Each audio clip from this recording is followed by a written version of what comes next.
제가 질문 하나 드리고 말씀 시작하겠습니다. 사랑하는 성도 여러분, 여러분은 지금 여러분의 모습이 세상 사람들의 모습하고 비교해 볼 때 많이 다릅니까? 어떻습니까? 많이 다른가를 고민해 보기 전에 이렇게 먼저 여쭙고 싶습니다. 우리가 세상 사람들과 많이 달라야 됩니까? 어떻게 생각하십니까? 우리가 보통 거룩하다라고 이야기를 할 때 그 뜻이 뭔가 하면 무엇으로부터 구별되었다라는 뜻입니다. 그래서 세상으로부터 구별되고 죄로부터 구별되었다라는 뜻이죠. 하나님을 위해서 구별된 삶을 살아가는 것을 거룩한 삶이라고 이야기를 합니다. 그러니까 우리가 원하던 원하지 않던 세상 사람들하고 똑같을 수는 없습니다. 우리는 구별되어 거룩하게 살아야 됩니다. 그래서 본질적으로 우리는 다를 수밖에 없죠. 다만 어떻게 다를 거냐라는 부분은 계속해서 고민해 봐야 됩니다. 시대에 따라서, 상황에 따라서 정확하게 정해져 있는 것도 있지만 따라서 변하는 것들도 있기 때문에 그런 것들 가운데 대표적인 게 기독교의 그 다름을 표현하는 가장 중요한 것 중에 하나가 금주와 금연이라고 저는 생각을 합니다. 우리 크리스찬들은요, 이 금주와 금연에 대해서 마치 정체성처럼 여기고 있습니다. 다른 나라는 모르겠는데 유독 대한민국의 크리스찬들은 이 금주와 금연을 굉장히 강조합니다. 왜 그럴까요? 이건 대한민국의 기독교가 들어올 때의 모습을 조금 고민해 봐야 될 것 같습니다. 맨 처음 선교사들이 들어왔을 때 만났던 조선 사람들의 문제가 기본적으로 술이었기 때문이었습니다. 술을 마시면 사람들이 끝장을 보고 그리고 기생집에 들락날락하면서 가정이 파탄나는 경우들이 너무나도 많았기 때문이었죠. 그리고 또 하나가 아편의 문제가 있었습니다. 아편을 넣은 담배를 아편연이라고 하는데 이 금연이라는 말이 처음 나왔을 때 아편연을 금지했다라는 뜻이었습니다.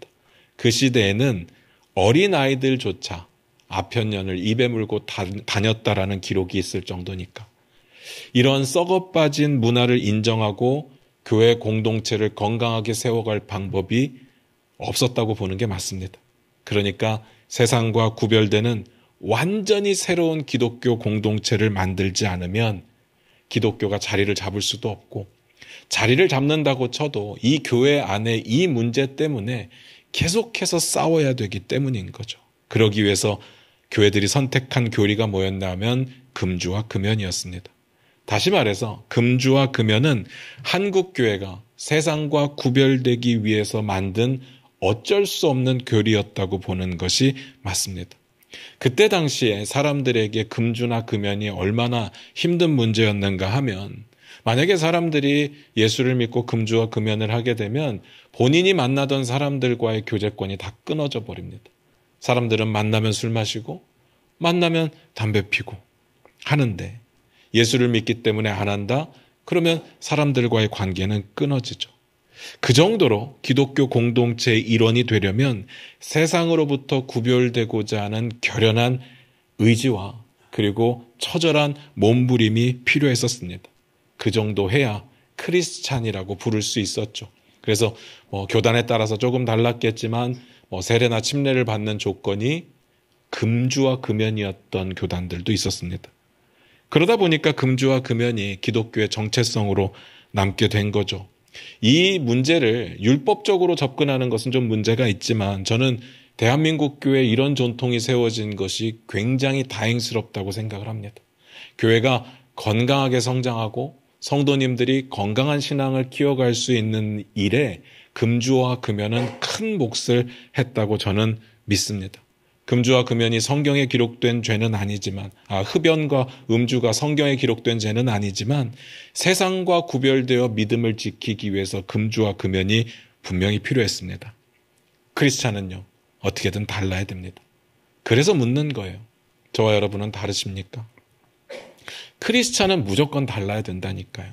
그렇다면 세상 속에 우리가 다르게 살려고 노력하는 부분들이 분명히 있을 텐데 그 부분이 어떠시냐라는 겁니다.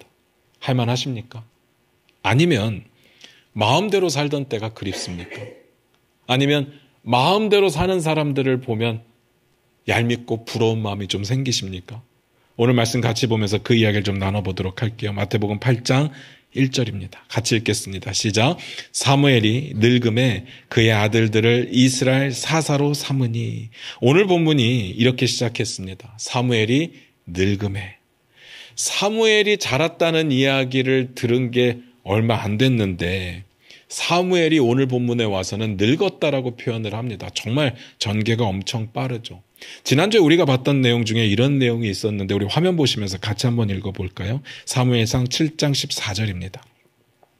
같이 읽겠습니다. 시작. 블레셋 사람들이 이스라엘에게서 빼앗았던 성읍이 에그론부터 가드까지 이스라엘에게 회복되니 이스라엘이 그 사방 지역을 블레셋 사람들의 손에서 도로 찾았고 또 이스라엘과 아모리 사람 사이에 평화가 있었더라. 이스라엘이 회복되었고요. 이스라엘 가운데 평화가 찾아왔습니다. 그러니까 이 내용이 사무엘이 자랐다라고 한 부분에서부터 사무엘이 늙었다라고 한 부분 사이에 있었던 이야기입니다. 이스라엘이 회복되는 사건, 그리고 이스라엘이 평화를 누리는 사건. 여기서 회복은 굉장히 중요한 말입니다. 표면적으로는 잃었던 땅을 찾았다가 맞고요. 또 평화라고 하는 이야기도 굉장히 중요한데 표면적으로는 다른 나라와의 전쟁이 끊어졌다라는 말도 맞지만 이 내면에 후면에 숨겨져 있는 진짜 의미는 훨씬 더 크고 훨씬 더 대단합니다. 이게 무슨 뜻인가 하면 이스라엘이 하나님과의 관계가 회복되었다는 뜻입니다.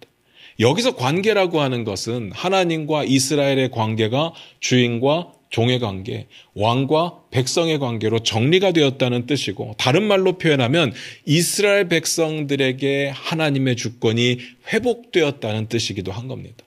하나님의 주권, 이스라엘을 향한 하나님의 주권이 회복되었습니다. 오해하시면 안 됩니다.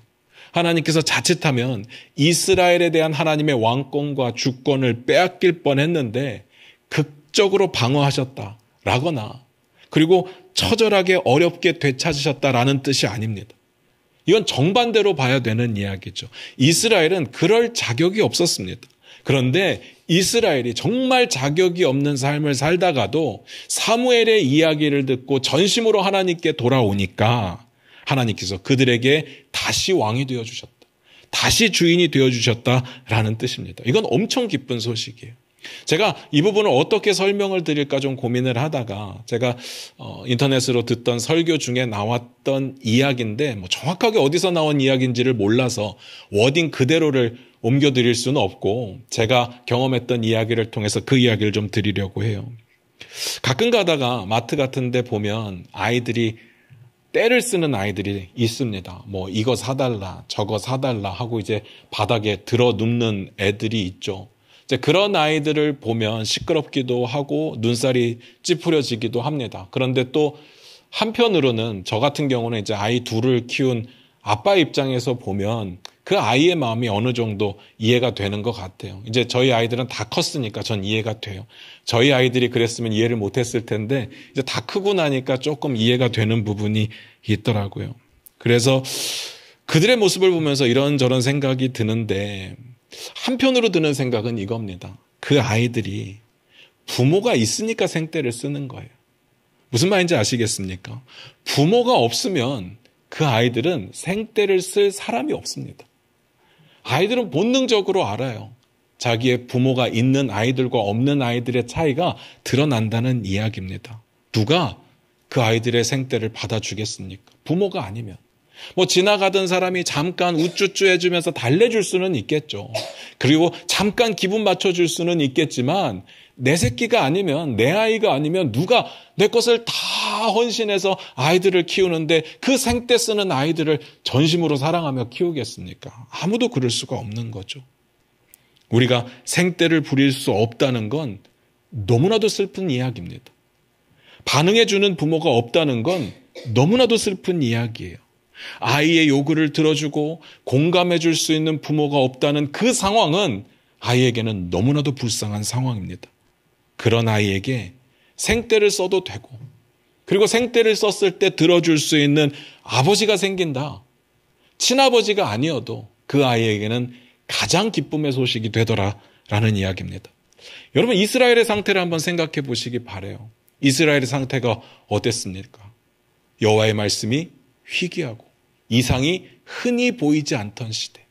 이스라엘이 블레셋의 침략 가운데 고통당하며 부르짖는데 어느 누구도 응답하지 않습니다. 그들이 우상을 섬겼잖아요. 이방신을 섬겼잖아요. 이방신에게 부르짖고 우상에게 부르짖는데 어느 우상도 나서서 도와줄 수가 없어요. 가짜니까. 그런 이스라엘에게 하나님이 다시 왕이 되어주셨다. 만왕의 왕 되시는 하나님이, 온 우주의 주인 되시는 하나님이 그들 편에서 다시 왕이 되어주셨다. 이것보다 기쁜 소식이 어디에 있겠습니까? 오늘 본문 직전의 내용이 그 내용이었습니다.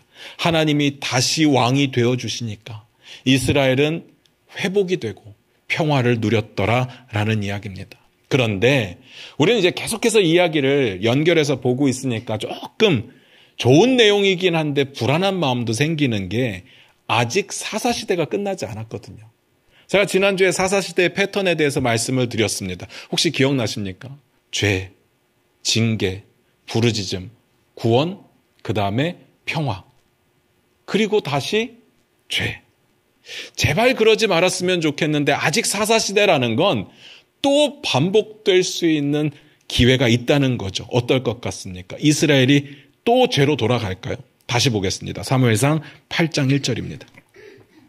같이 읽겠습니다. 시작. 사무엘이 늙음에 그의 아들들을 이스라엘 사사로 삼으니. 사무엘이 늙었답니다. 그리고 사무엘이 늙어서 했던 일이 뭔가 하면 자기의 아들들을 이스라엘 사사로 삼았대요. 제가 사사에 대해서 이야기를 하면서 강조했던 이야기가 있었습니다. 사사는 어떻게 세운다고요?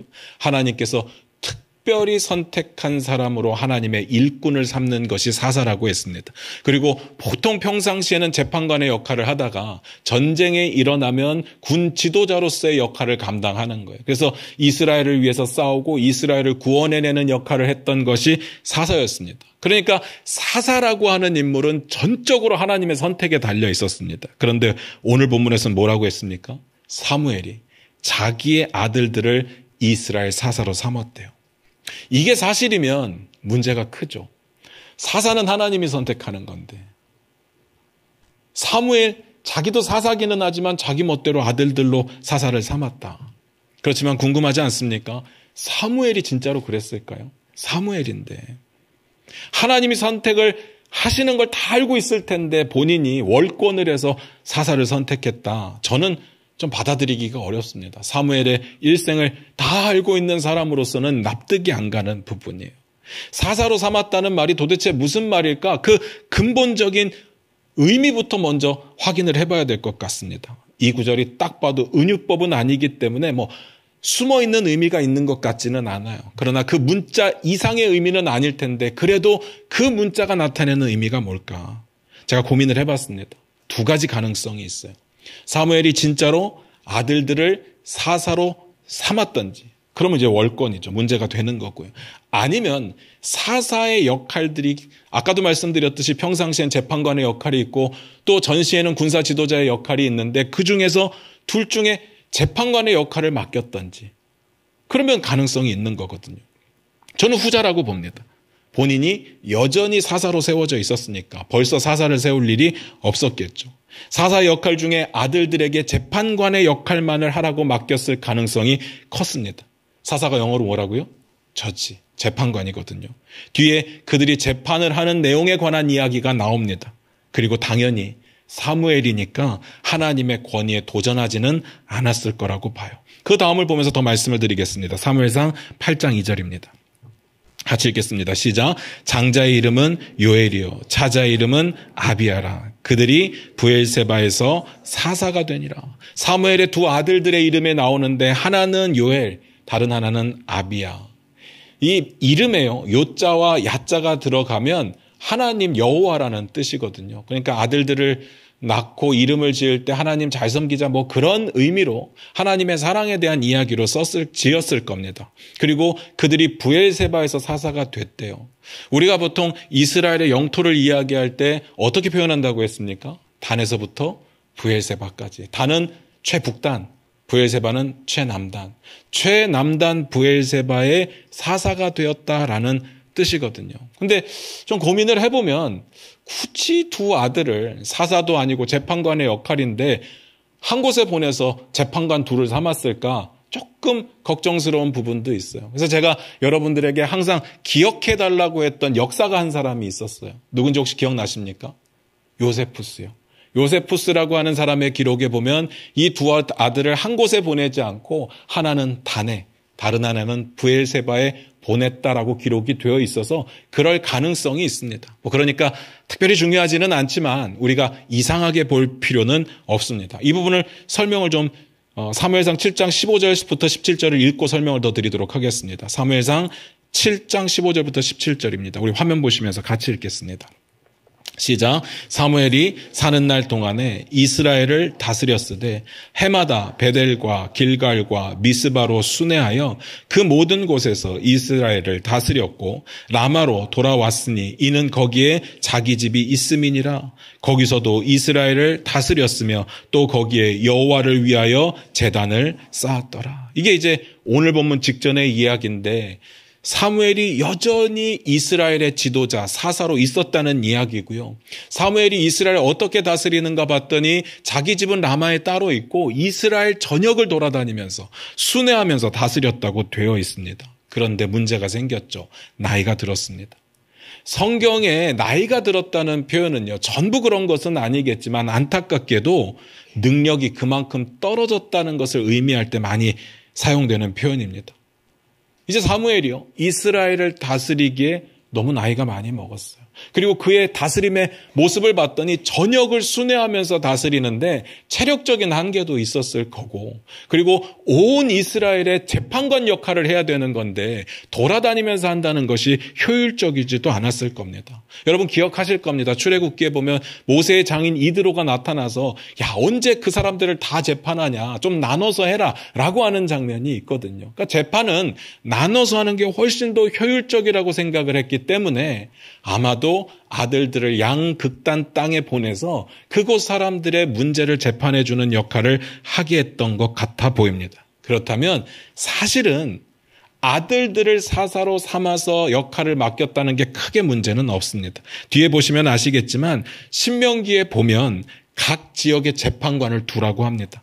재판관을 둔 거라면 아무 문제가 없습니다. 그러니까 오늘 본문의 진짜 문제는 사무엘이 그 아들들을 사사로 삼았다에 있지는 않습니다.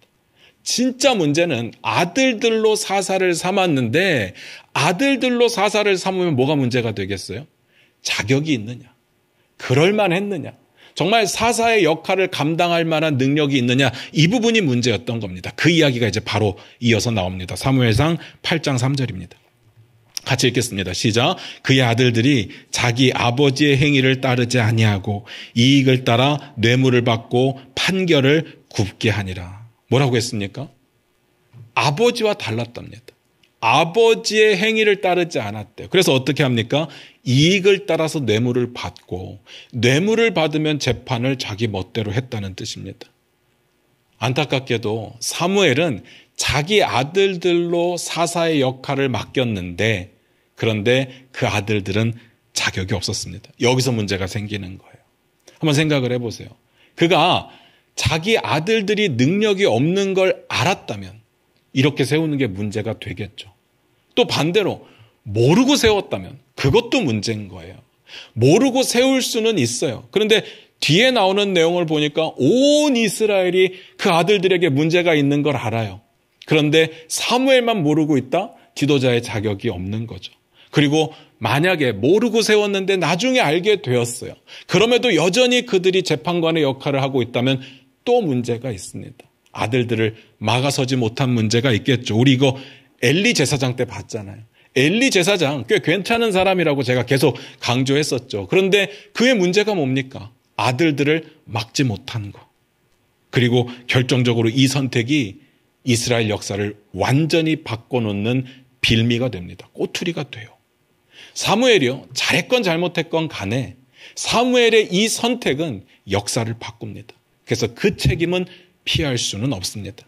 자, 무슨 일이 있었는지 지금부터 보겠습니다. 사무엘상 8장 4절부터 5절입니다. 같이 읽겠습니다. 시작. 이스라엘 모든 장로가 모여 라마에 있는 사무엘에게 나아가서 그에게 이르되 보소서 당신은 늙고 당신의 아들들은 당신의 행위를 따르지 아니하니 모든 나라와 같이 우리에게 왕을 세워 우리를 다스리게 하소서 한지라.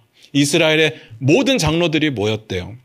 아마도 모든 장로는 아닐 거고 12지파를 대표하는 장로들이 모였을 겁니다. 이스라엘의 장로들이 한두 명은 아니었을 테니까 다 오기는 좀 힘들죠. 여기서 장로는 우리가 교회에서 장로님하고 부를 때 그 장로하고는 좀 다릅니다. 각 지역을 다스리는 통치자, 지도자의 역할을 하고 있는 사람들이라고 생각하면 되겠습니다.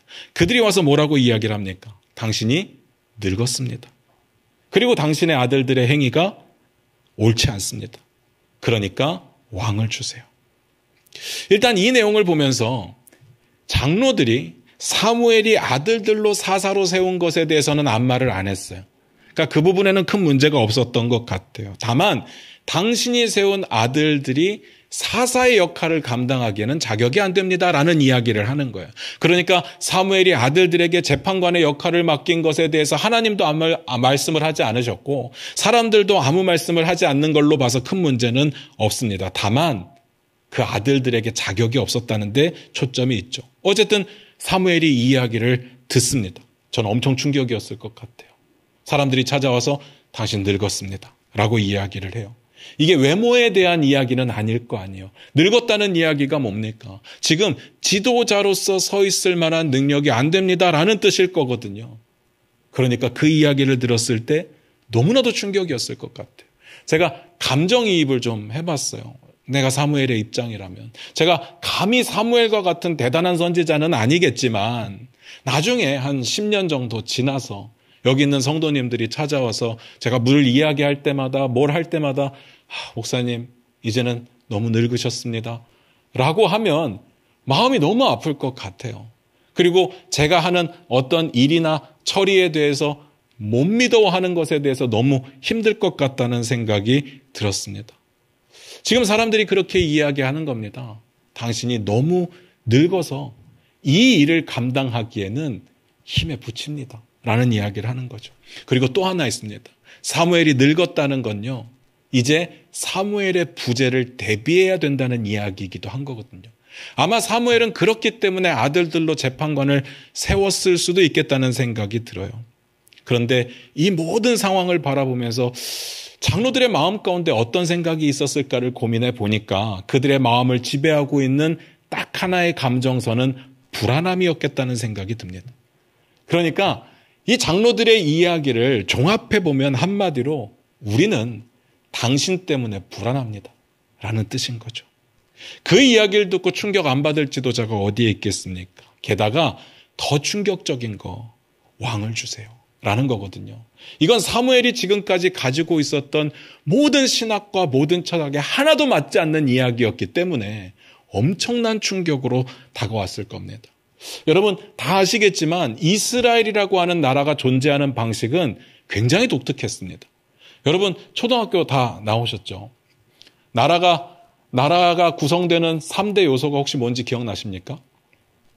국민, 영토, 그 다음에 주권. 근데 이스라엘을 보면요, 국민이 생겼어요. 엄청 많잖아요. 영토도 생겼습니다. 그런데 주권이 없어요. 이스라엘에겐 주권이 없습니다. 주권이 누구에게 있어요? 하나님께 있습니다. 그래서 하나님의 백성이라고 부르는 거예요. 다른 나라는 모르겠어요. 근데 이스라엘은 이런 방식으로 존재했고 하나님이 역사를 이끌어가는 방식 중에 가장 선호했던 방식이 이런 방식이었습니다. 왕이 없는 나라. 하나님이 왕 되시는 나라. 그래서 군대가 필요 없습니다. 말 잘 들으면 이방 민족이 쳐들어오지를 않아요.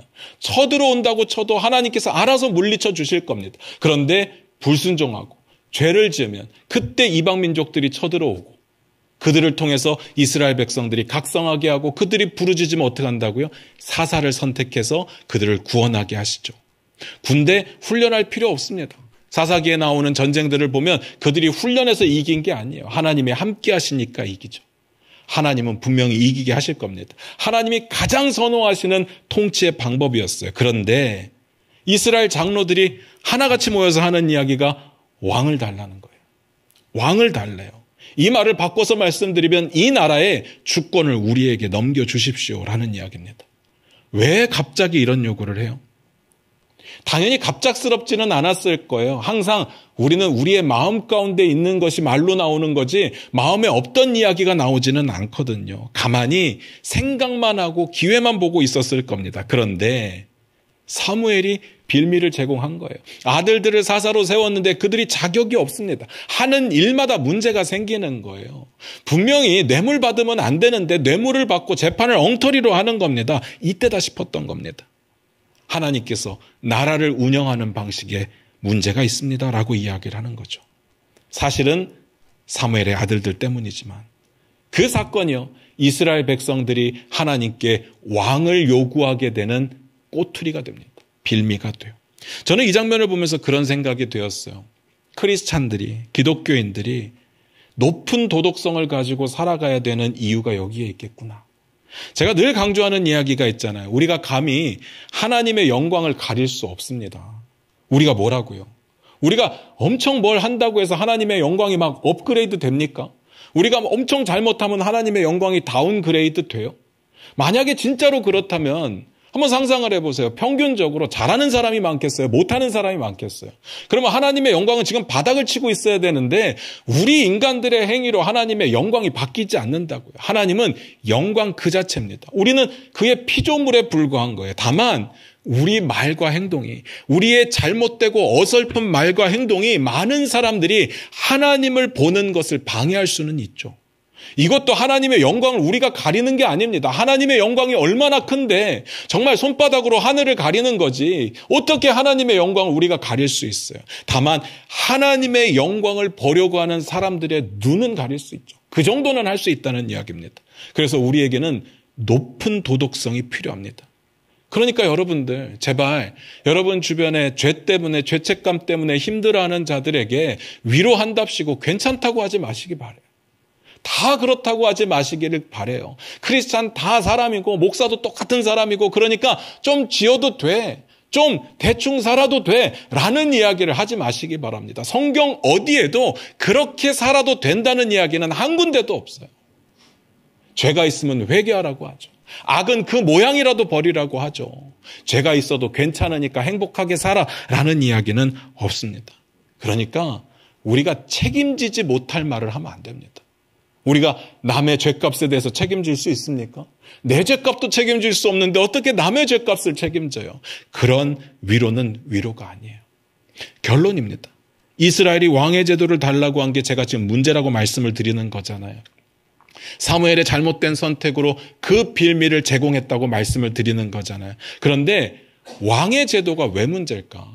물론 하나님이 선호하시는 방식은 사사시대의 모습인 건 알겠는데 사실 왕의 제도가 그들이 처음 요구한 게 아니라 하나님께서 이스라엘 백성들에게 이미 신명기에서 말씀하셨던 내용이에요. 한번 보도록 하겠습니다. 신명기 17장 14절부터 15절인데 우리 화면 보시면서 같이 한번 읽어보겠습니다. 같이 읽겠습니다. 시작. 내가 내 하나님 여호와께서 내게 주시는 땅에 이르러 그 땅을 차지하고 거주할 때 만일 우리도 우리 주위의 모든 민족들 같이 우리 위에 왕을 세워야겠다는 생각이 나거든 반드시 내 하나님 여호와께서 택하신 자를 내 위에 왕으로 세울 것이며 내 위에 왕을 세우려면 내 형제 중에서 한 사람을 할 것이요 내 형제가 아닌 타국인을 내 위에 세우지 말 것이며. 왕의 제도는요, 이스라엘 가나안 땅에 들어가기 전에 이미 말씀하셨던 내용이에요. 너희가 가나안 땅에 들어가서 왕의 제도가 필요하다고 생각하면 세워라. 그런데 하나님이 택하신 왕으로 세워라. 이방 민족은 안 되고 우리 형제 중에 세워라. 그 이야기를 하는 거거든요. 그러니까 왕의 제도를 요구하는 건 사실 죄는 아니에요. 죄는 아닙니다. 그러니까 하나님께서 왕의 제도를 그들이 요구를 하니까 어쩔 수 없어서 지금까지 유지하던 사사의 제도를 폐지하고 한 발 물러서신 게 아닙니다.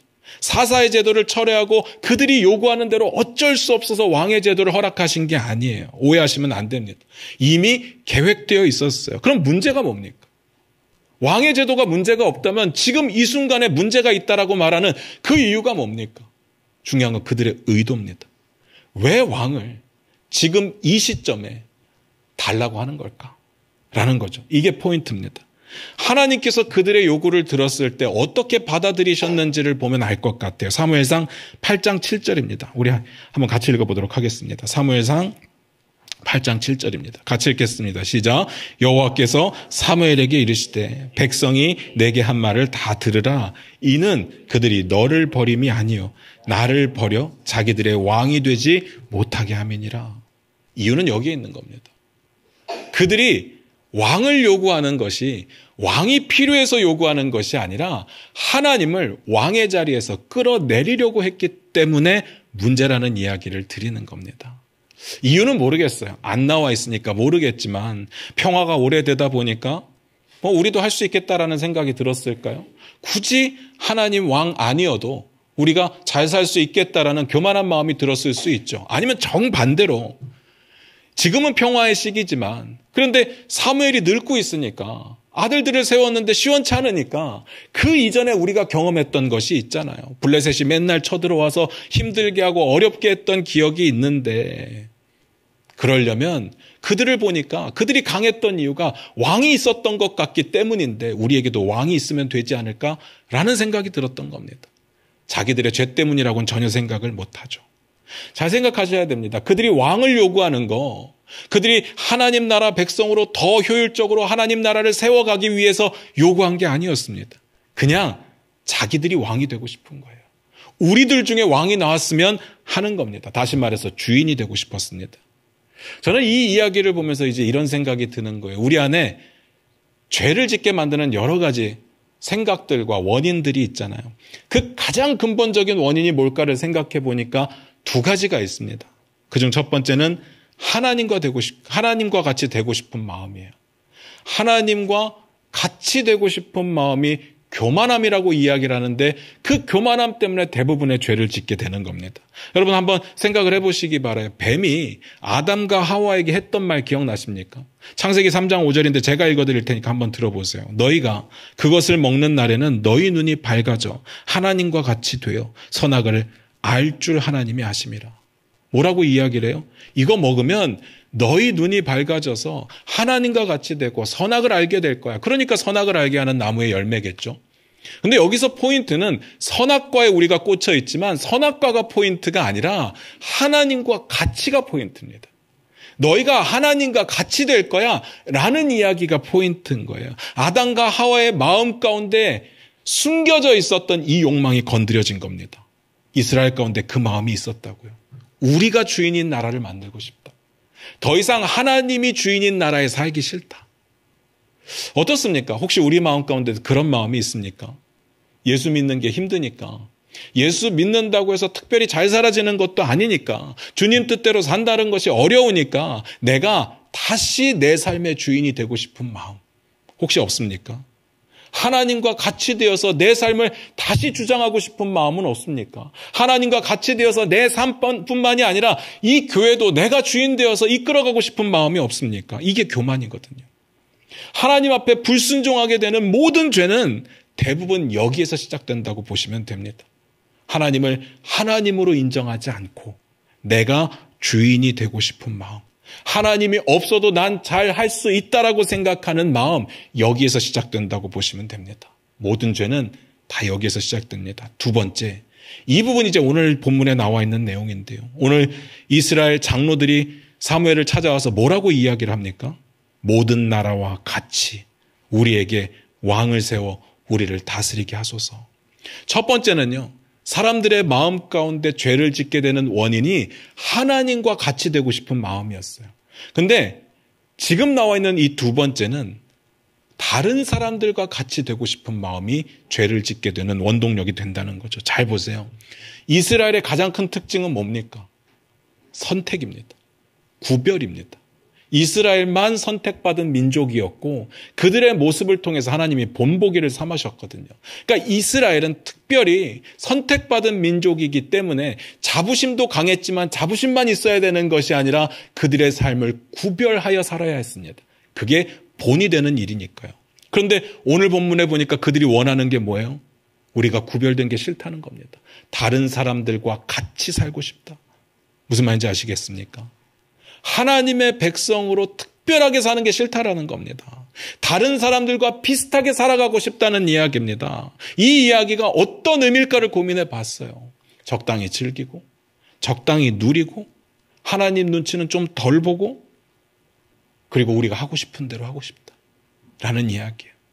하나님의 통치의 원리 전면 부정하고 나선 겁니다. 왜 그럴까? 우리 다 알지 않습니까? 하나님의 말씀대로 사는 게 쉽지 않습니다. 불편하거든요. 우리 마음 가운데 그 마음이 있진 않습니까? 예수 믿기 전에 좋았는데, 그때는 편했는데, 좀만 더 있다 믿을 걸. 좀만 더 즐기다가 죽기 전에 믿을 걸. 왜 우리는 맨날 죄책감에 사로잡혀 살아야 되는 걸까? 대부분 죄의 유혹은 전 여기서 시작된다고 봐요.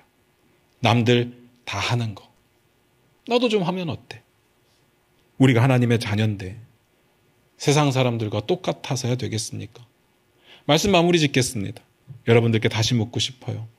하나님의 백성으로 다르게 사는 게 어떻습니까? 힘듭니까? 그래서 혹시 미련이 남습니까? 나도 좀만 더 나를 위해 살고 싶고, 내 즐거움을 위해 살고 싶고, 적당히 욕심도 채우고 싶고, 쾌락도 충족시키고 싶고, 화나면 화도 내고 싶고, 누군가가 이상한 짓 하면 미워도 하고 싶고, 거짓말도 하고 싶고, 불법과 편법을 사용해서 남들처럼 돈도 잘 벌고 싶고, 그렇게 살 때가 좋았는데, 아니 그렇게는 생각하지 않겠죠. 그렇게 사는 사람들이 얄밉진 않습니까? 그 마음이 그 마음인 거잖아요. 그 사람들이 왜 얄밉습니까? 난 그렇게 살 수 없으니까. 억울한 거 아닙니까? 그리고 하나님의 말씀대로 산다는 게 꼭 세상에서 말하는 잘 되는 걸 의미하지는 않잖아요. 하나님의 말씀대로 살다 보면 돈을 못 벌 수도 있고, 하나님의 말씀대로 살다 보면 오히려 실패할 수도 있거든요. 그리고 예수 믿는다는 이유로 핍박도 받고 손가락질도 당하고, 하나님의 말씀대로 살면 세상에서는 무조건 부딪히게 되어 있습니다. 세상에 돌아가는 원리와 하나님의 나라를 살아가는 원리가 전혀 다르거든요. 그러면 마음 가운데 이런 생각이 드는 거죠. 굳이 내가 이렇게까지 해야 되나? 내가 예수를 믿겠다고 했지, 교회를 다니겠다고 했지, 종교활동을 하겠다고 했지, 세상 가운데 이렇게 힘들게 살 거라고 결단한 적이 없어요. 교회를 다니다 보니까 자꾸 그런 걸 요구하는 거죠. 신앙생활을 하다 보니까 자꾸 나를 죽이라고 하는 겁니다. 원래 그러려고 교회 다닌 게 아니었는데 그런 생각이 듭니다. 그 마음이 오늘 이스라엘의 마음이었던 거예요. 고통받을 때는 하나님 살려주세요 라고 부르짖었는데 하나님 살려주시니까 하나님의 뜻대로 살아야 되잖아요. 그러니까 오랫동안 태평성대를 이루었겠죠. 근데 하나님의 말씀대로 사는 게 재미가 없어요. 왜냐하면 진짜 그들의 마음 가운데 전심으로 하나님을 온전히 사랑하지를 못했으니까. 여전히 딴 생각하고 여전히 다른 곳을 바라보니까요. 그러니까 숨겨졌던 그들의 욕심의 이야기가 나오는 겁니다. 우리에게 다른 나라들처럼 살 수 있는 기회를 주세요. 다른 나라들과 같이 왕을 허락해 주세요. 아니 다른 나라들과 같이 우리가 왕이 되고 싶습니다. 그 이야기죠. 사랑하는 성도 여러분, 모든 죄는 다 여기서 시작한다고 보시면 돼요. 하나님과 같이 되고 싶은 마음, 다른 사람들처럼 살고 싶은 마음, 다시 말해서 구별이 안 되는 삶, 여기서 시작됩니다. 이거 어떻게 바꿀 수 있을까요? 어떻게 바꾸면 될까요? 이거 정말 힘든 이야기거든요. 제가 앞에 서서 말을 하니까 쉽게 말씀을 드리지만 이 쉬운 일이 아닙니다. 살아본 사람들은 다 알잖아요. 어떻게 바꿀 수 있을까? 진짜로 하나님 나라의 가치를 경험해보지 않은 사람은 이건 바꿀 수가 없습니다. 우리의 삶에 진짜로 하나님의 왕권과 주권과 아버지 되심을 인정하고 살아보지 않은 사람은요, 도저히 이해할 수가 없는 부분이에요. 그리고 하나님께서 왕의 백성 된 나를, 주인의 종 된 나를, 아버지의 자녀 된 나를 어떻게 지키시고 어떻게 보호하시고 어떻게 이끄시는지를 정말 경험해보지 못한 사람들은 이해할 수가 없는 이야기죠. 그리고 말처럼 쉽지 않습니다. 어떻게 우리가 구별된 삶을 삽니까? 어떻게 우리가 거룩한 삶을 삽니까? 말이 안 되는 거죠. 잘 들으시기 바랍니다. 우리는 거룩하지 않기 때문에 거룩하게 살 수가 없습니다. 그래서 우리의 노력이 늘 실패했던 거예요. 그렇다면 우리가 거룩해질 수 있는 방법은 딱 하나밖에 없습니다. 거룩하신 하나님 안에 사는 것. 거룩하신 하나님과 함께 사는 것. 거룩하신 하나님께 내 삶을 맡기는 것. 거룩하신 하나님께서 내 주인이 되시도록 인정하는 것. 오늘 이스라엘이 했던 거 반대로 하시면 돼요. 이스라엘은 뭐라고 했다고요? 다른 나라 사람들처럼 살고 싶습니다. 우리에게 왕권을 주십시오. 반대로 하시면 됩니다. 하나님의 백성으로 구별되어 살기를 원합니다. 하나님 우리의 삶의 왕이 되어 주십시오. 근데 이건 말로는 설명이 안 되는 거죠. 우리의 삶의 왕의 통치를 받아들이지 않으면, 다시 말해서 하나님의 말씀에 순종하지 않으면 이루어질 수가 없습니다. 그게 우리의 거룩이 될 겁니다. 우리의 거룩은요, 뭘 한두 가지 잘해서 되는 게 아닙니다. 뭘 한두 가지 안 해서 되는 게 아닙니다. 그렇게 거룩을 이루려고 하니까 율법적으로 변하는 거고, 그렇게 하다 보니까 실패하는 겁니다. 이 실패의 좌절감들이 쌓이다 보면 하기 싫어지는 거죠. 그리고 우리는 완전하지 않기 때문에 이거 노력하다 보면 저거 놓치죠. 저거 노력하다 보면 이거 놓칩니다. 제가 앞에서 금주와 금연에 대한 이야기를 했잖아요. 우리가 크리스찬으로서 금주와 금연을 엄청 잘 지켰잖아요. 물론 아닌 사람도 있겠지만 엄청 잘 지켰잖아요. 그리고 나서 우리가 뭘 잃었는지 아십니까? 금주와 금연을 하지 못하는 사람들을 향한 정죄함과 비판이 우리의 마음 가운데 가득했습니다. 다시 말해서 사랑도 없고 배려도 없고 품어주는 것도 없고 서로를 위해 덕을 세우는 것도 없고 오직 금주냐 금연이냐 그걸 했느냐 안 했느냐 이것만 남았습니다. 왜 우리는 금주와 금연을 잘 지켰는데 우리의 삶에 거룩함이 드러나지 않습니까? 그런 방법으로는 안 된다는 이야기입니다. 우리가 거룩해질 수 있는 거 하나님의 테두리 안에 사는 것밖에 없습니다. 하나님의 말씀 안에 사는 거, 하나님의 뜻 안에 사는 거, 내 삶의 자리가 하나님 나라가 되는 거. 그러려면 어떻게 해야 됩니까? 그것도 우리의 능력으로 안 되죠. 예수 그리스도의 피, 십자가의 능력이 우리 가운데 있을 때만 가능한 겁니다. 그게 죄를 이길 수 있는 능력이고 그게 우리의 삶을 거룩하게 만들어갈 수 있는 유일한 방법입니다. 다시 한번 부탁드립니다. 사랑하는 성도 여러분, 세상과 구별되어 사셔야 됩니다. 그리고 하나님이 기뻐 받으실 만한 거룩한 삶을 살아내시기를 주님의 이름으로 부탁드립니다. 기도하겠습니다.